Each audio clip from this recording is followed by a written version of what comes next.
Hey everyone and welcome. Have you ever really stopped to think about what makes you tick? I mean, what actually gets you moving, what makes you feel things, what pushes you towards your goals?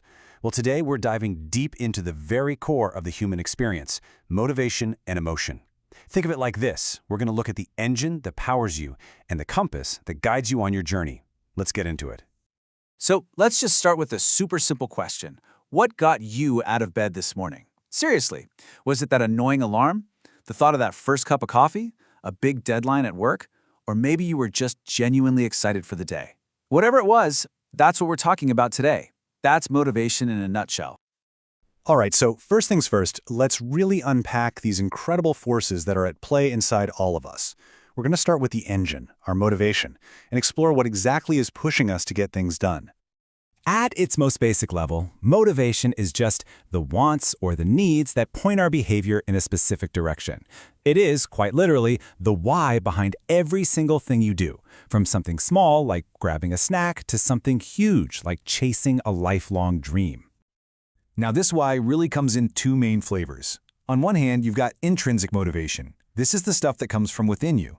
You do something simply because you love it, you're super curious about it, or just feels good and satisfying.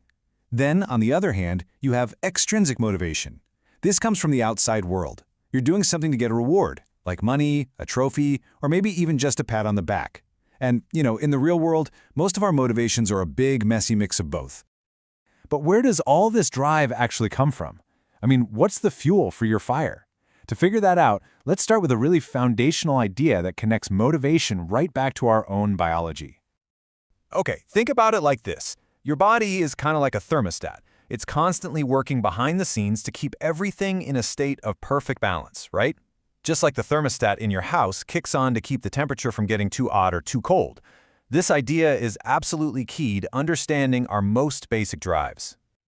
And this biological balancing act, it actually has a name, homeostasis. It's just our body's natural default setting, its tendency to keep everything stable and running smoothly on the inside. So whenever anything knocks us off balance, our body sends out a little signal that says, hey, time to do something about this. This whole process is explained perfectly by something called drive reduction theory, and it's a really simple cycle. So here's how it works. First, a need pops up. Let's say you're hungry. That need creates a drive, an internal tension. That's the gnawing, starving feeling you get. That uncomfortable feeling then motivates you to act, so you go and find some food. And finally, once you eat, that balance, that homeostasis is restored. You feel full and satisfied again. And this whole thing is just a constant loop, right? A lack of balance creates a need, that need creates a drive, that drive makes you do something, and that action brings you right back to balance. It's a super fundamental process that really governs so many of our basic behaviors every single day. But, of course, we are so much more complicated than that. We're not just driven by hunger and thirst. Our motivations are way more complex. They really span this huge range, from our most basic biological needs all the way up to our deepest social desires. To really get a handle on how all these different needs build on each other, we can look at a very famous model from the psychologist Abraham Maslow. He organized our needs into a kind of pyramid. And right at the very bottom, you have the foundation. These are our physiological needs, the absolute must-haves for survival. We're talking food, water, shelter, sleep. You have to get these taken care of before you can even begin to think about anything else.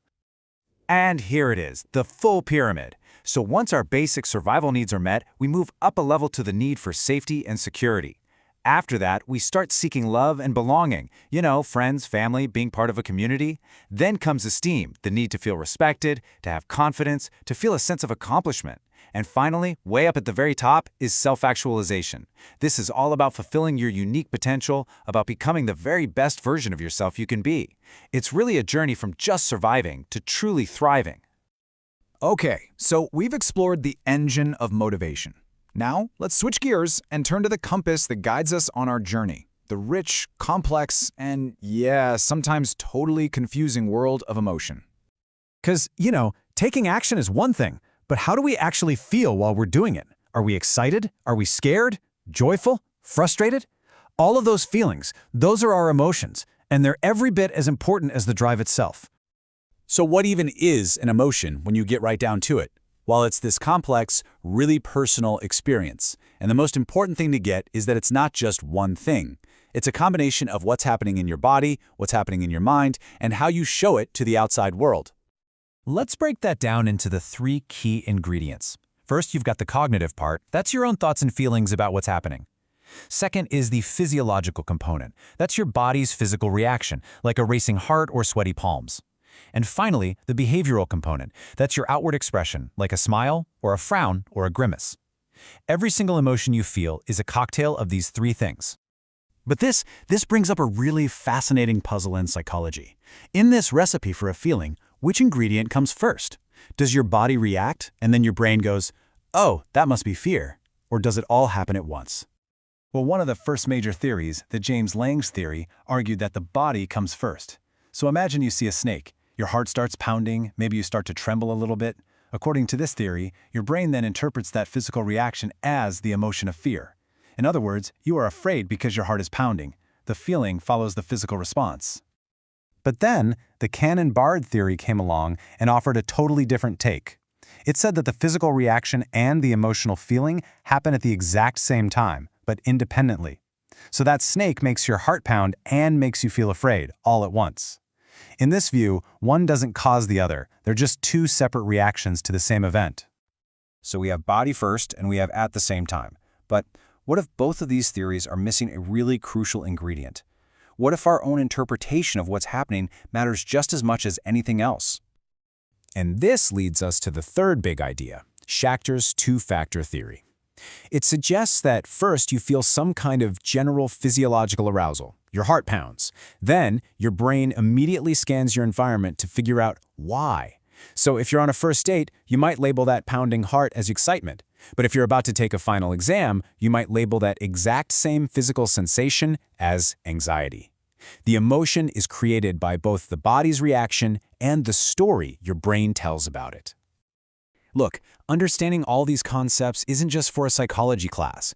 It's really about understanding yourself. When you start to recognize what drives you and how you interpret your own feelings, you start to get the power to drive your own story. And that's our quick tour of motivation and emotion, the engine that gives you the power and the compass that gives you direction. So the big question now is, knowing a little bit more about how your internal engine and your inner compass actually work, where are you going to choose to steer yourself next?